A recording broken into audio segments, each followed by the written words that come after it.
Hi everyone, my name is Eran. I'm really happy to be here and honored to be the last keynote speaker of this amazing event. And I want to take the opportunity to thank Sergey and the rest of the gang for organizing such an amazing event.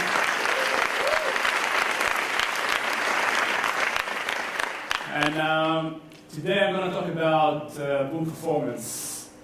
Before I begin, a little bit about myself.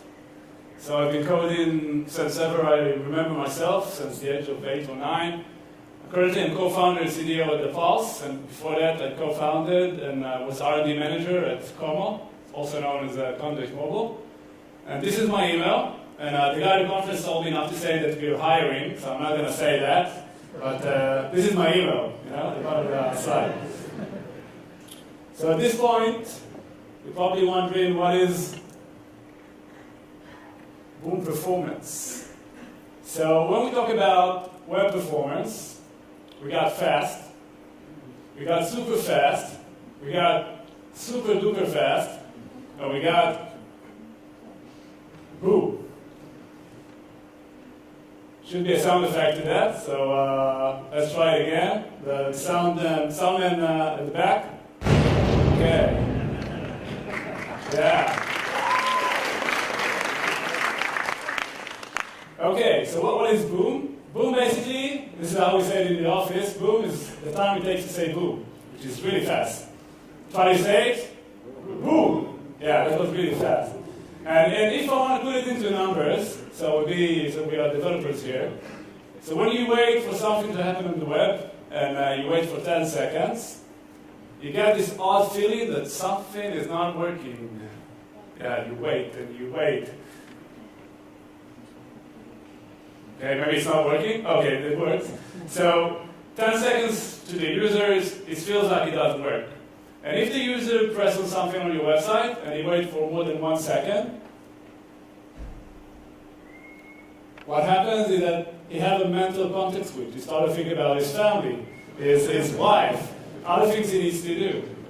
And if you wait something between 300 and 1 second, you think that something is working, the machine is working, that's fine. If it's waiting up to 300 milliseconds, that's a small delay. It can deal with it, but it still feels like a delay. But if something happens between 0 and 100 milliseconds, it feels instant, which we call the boom effect. And I want to focus on that in my presentation.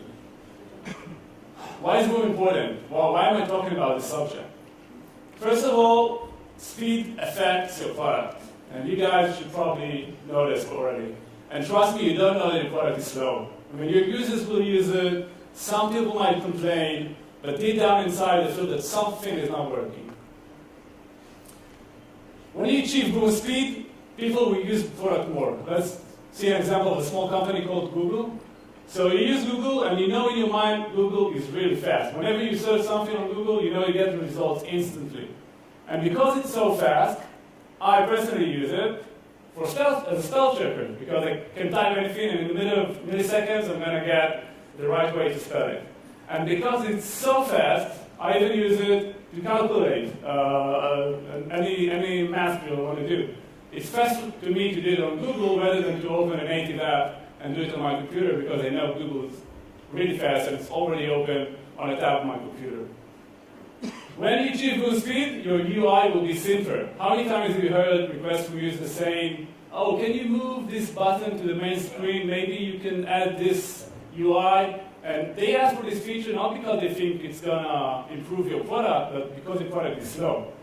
Once your product is slow, people will ask to add more buttons to certain pages, which will make your UI more condensed and you make your product worse.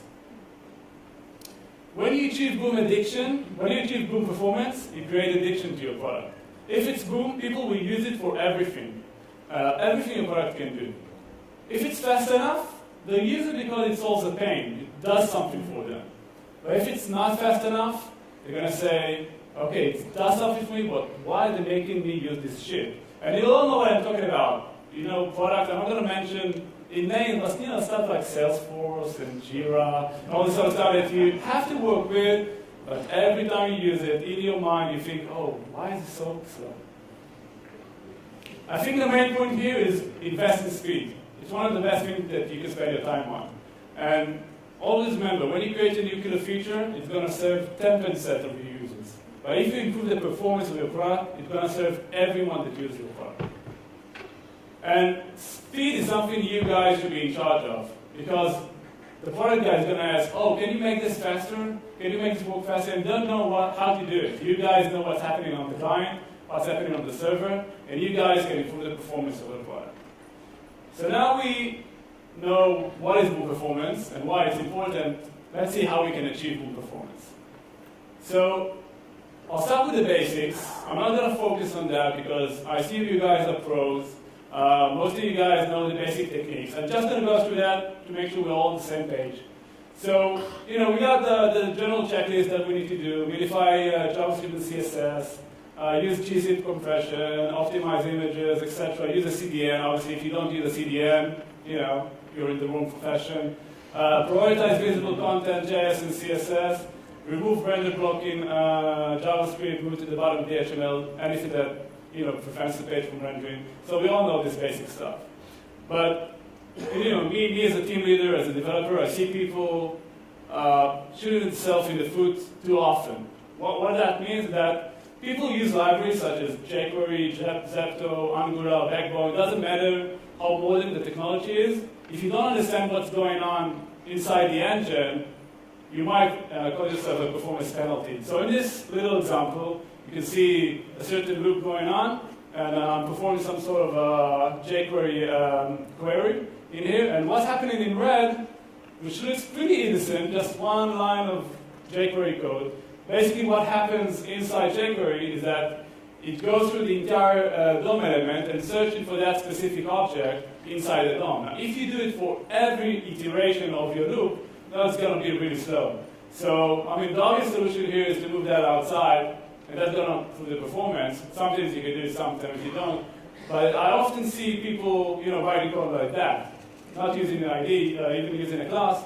So that's for every single line, jQuery is going to go through the entire DOM and search for that element, and then apply the CSS style or the HTML, whatever you want to do. Obviously, you can do it by adding multiple functions to the element or caching your jQuery results. But this is just one example. Obviously, there's many other ways you can cause damage with jQuery or Backbone or Angular.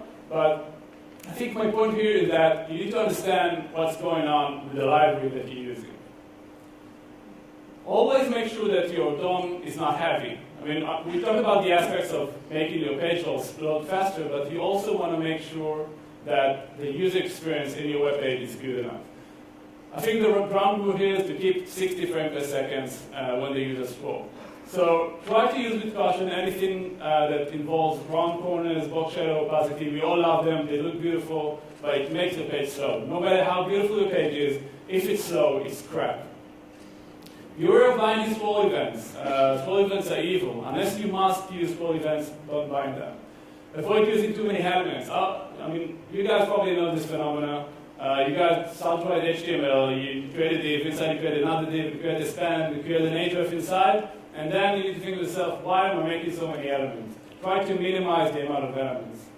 And another nice trick some of you might know is use the GPU. All the modern browsers, even IE, support the GPU right now, the graphical processing unit. And basically what it does is that the browser uses the computer or your smartphone graphic processing unit in order to render the HTML page. So in this little example, you can see the same exact code on the left-hand side and the right-hand side, same CSS. Only difference is the bottom line where I force the browser to use the GPU. By using Translate 3D, I trick the browser to think this is a 3D animation, and then you move the images into the GPU, and the rendering is much, much faster.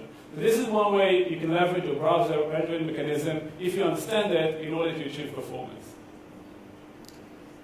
So this was, covering the basic. We went through that quite quickly, and now I want to cover other stuff. It's going to increase and create a boom performance effect to your product. One way to achieve it is using optimistic actions. What is optimistic actions? So let's see one example. You all know Instagram. When you take a photo on Instagram, what happens next is the following.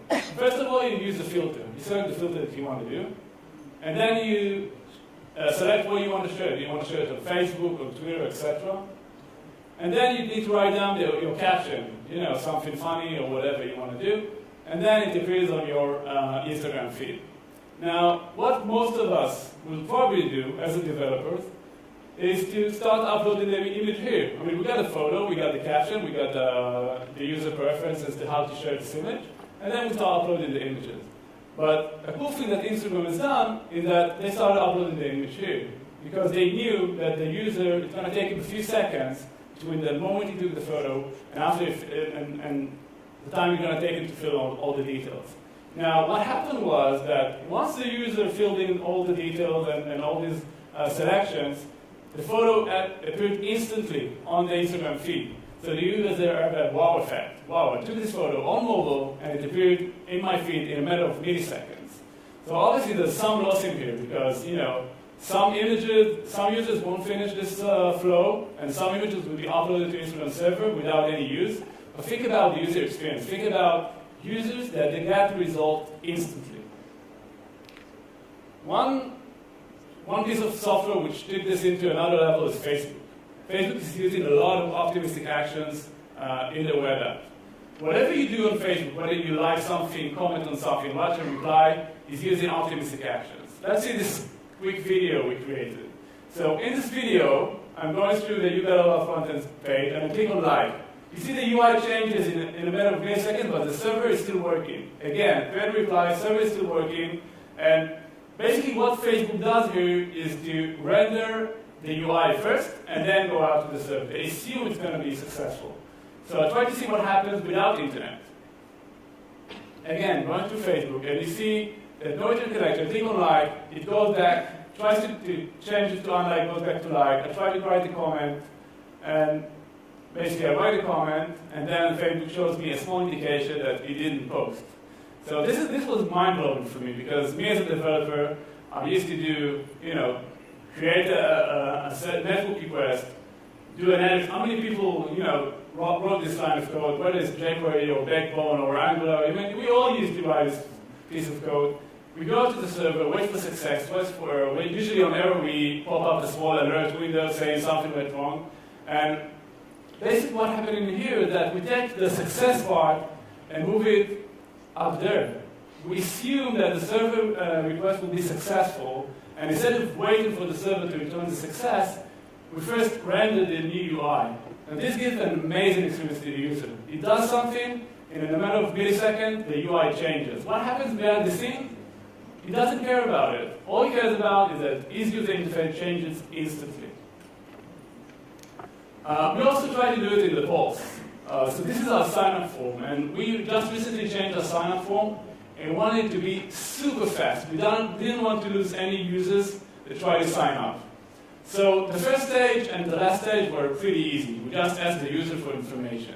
We've done it all on client-side code, no page rendering or anything. So these were quite easy. We just asked for the name of the company, the name of the person, and so on. But the second part was tricky because we asked the user to select a subdomain. Now, this has to be unique because you need to catch a subdomain that nobody else is using. And we didn't want to create an experience where you type in a subdomain, click on next, computer is thinking, saying, okay, this is taken, try again. Okay, try another one, this is taken, try again. And then once you find something, you need to click on next and find a proper subdomain. So what we've done is that while we wait for what the user is typing, we go out to the server for every keystroke. And we check if this subdomain is available or not. If it's not available, in the millisecond that he moves his mouse outside of the input box, we show a small message saying this is already taken. And if it's not taken, it's available, he clicks on next, and then he moves instantly to the next page. Now, it's a small change. It's something that happens behind the scene. The user is not aware. But what happened was that this process improved our conversion rate of the sign-up form by 7 or 8%. And even more important than that, people had a wow effect. They say that our sign-up process is smooth, is fast. You know this feeling that when you sign up to products or when you use products, just have this inner feeling that, wow, this product is amazing, it's smooth, it's super fast. And this is what we try to achieve. I think that the message here about using this method is to think positive. If you know the expected results on the client, just render it. And you guys, if you go home tomorrow, if you go home today or go to work tomorrow and go through a product and scan it, I can assure you that most of the actions that your product does, you know what the outcome will be. Just render it in the client. So whenever you know the result will be, render it in the client. And if it fails, instead of showing any fancy error messages or anything like that, so either roll back to the previous state or show a small error message saying that something went wrong. Another way to achieve boom performance is to use action prediction. Action prediction is the whole art of predicting your users, preloading any information, and so on. One way to do it, which was introduced in HTML5, is to use prefetch, pre-render, and pre-connect. Think about the following scenario. You got someone visiting your website, signing up, put in his email, and then there's a whole process of him going to his email client, approving the email, and so on. This is a precious time for you guys. You can use prefetch and pre-render to render your sign-up form, to render your system. Think about it. The user goes to an email. In the meanwhile, his browser is working, download any HTML files, any CSS files, any JavaScript files that he's going to need. Once he clicks on the email, boom, the screen shows instantly. Everything is cached. It doesn't have to load anything, and you get an amazing feeling as a user. Always think about that your users are predictable. They're probably going to do the same searches and selections 80% of the time. So the method here is that you need to predict your users. How? First, track what they're doing. If your user is searching something on your product, selecting something over and over again, just track that. Preload that into the client the next time he logs in, and just assume history will repeat itself. The user is going to make the same search and selection all over again. And then you're going to achieve user happiness. Some plugins that you can use is Twitter Typehead. It's an amazing library. And basically, Twitter Typehead is a combination between client-side results and server-side results. So if you know the user is searching for the same things over and over again, cache it in the client. This is a demo I've made. I type in O. You see I get results in milliseconds, and then the rest of the results I get from the server.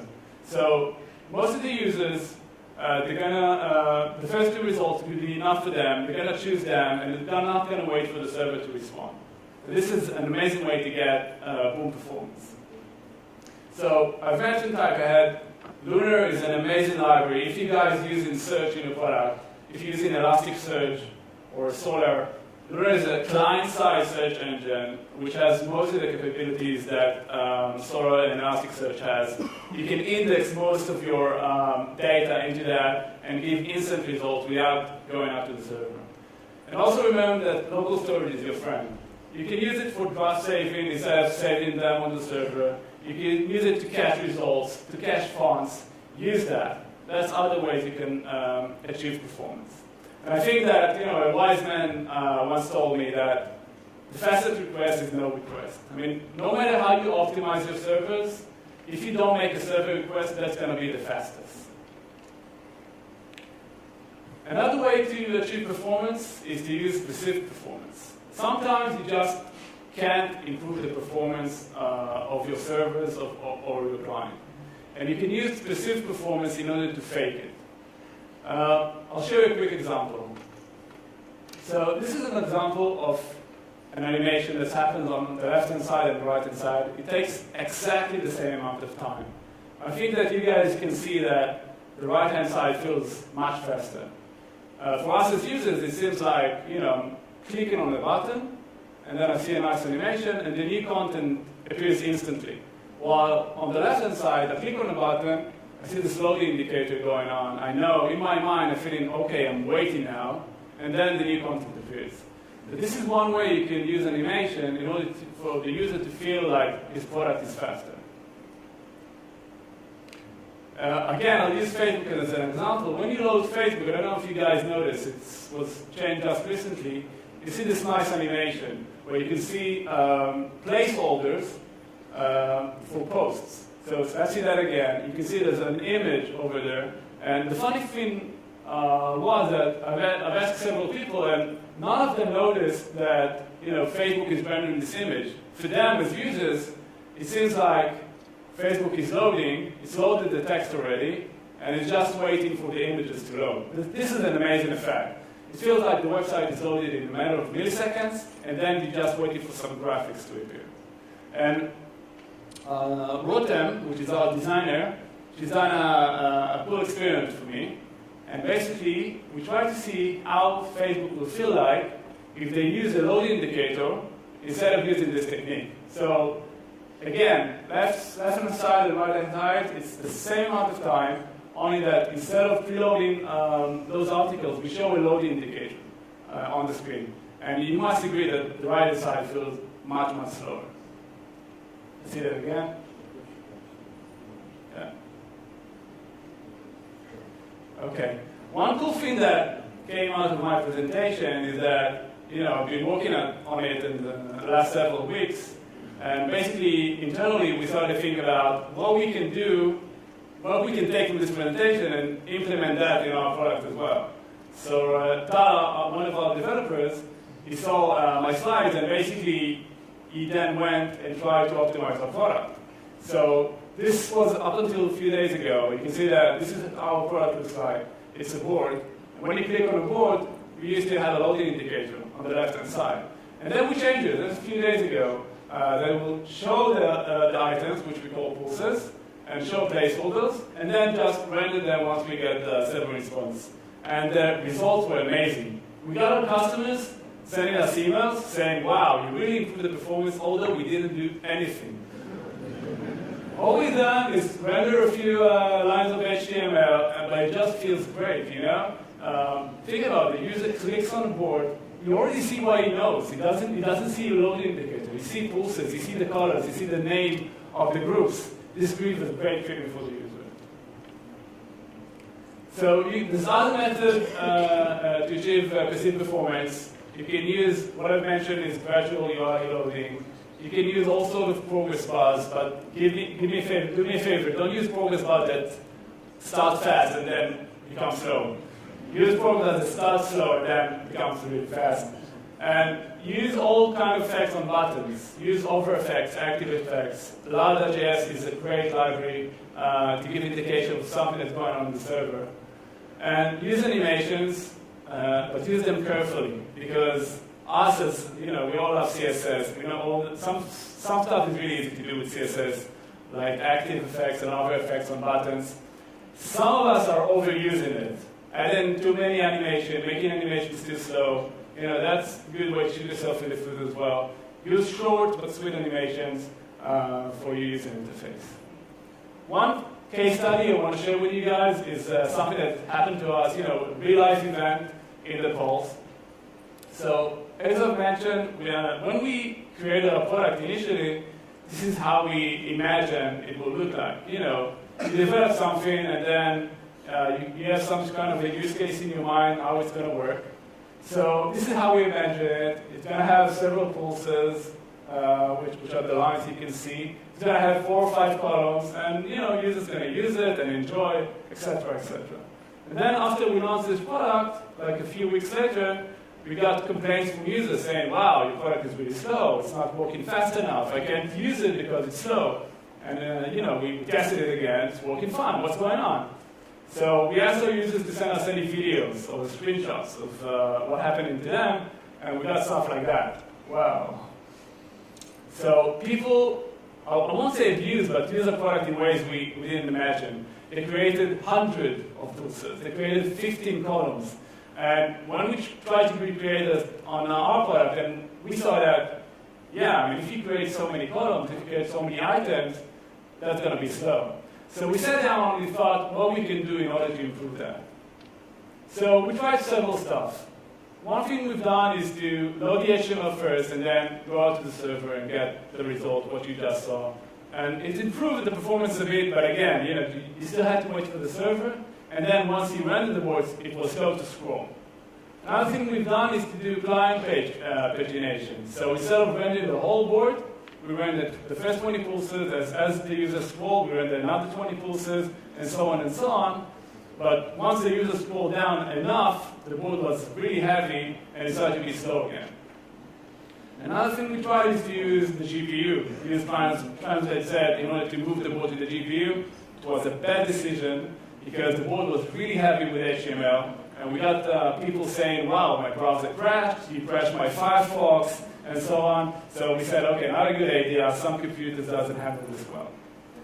I think one of the things that made the most difference is that we reduced the amount of HTML elements. We went through, as you can see on our board, we got a lot of repeatable elements, a lot of elements we render over and over again.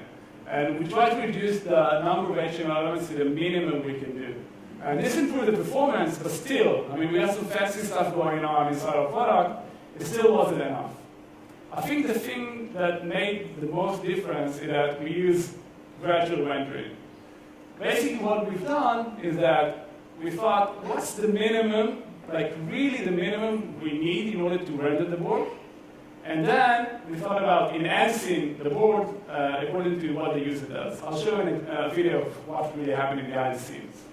So this is Firefox 3D view. This is how the board is rendered initially. You can see that every element here, every cell has only 2 or 3 HTML elements.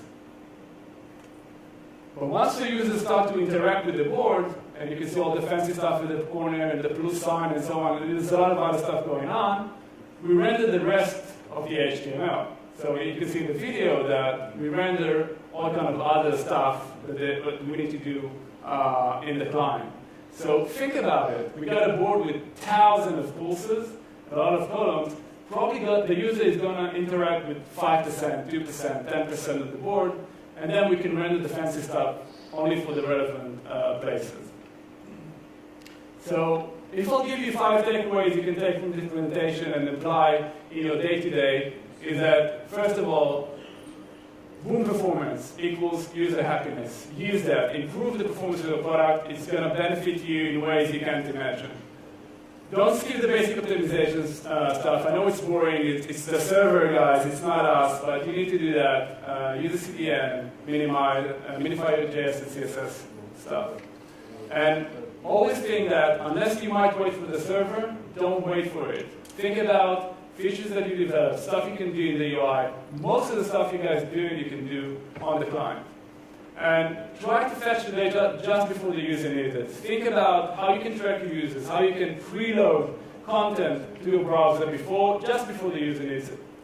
And always remember, if you can't make it, fake it. Use specific performance in order to achieve a feeling of a faster product. So, thank you very much, and always remember,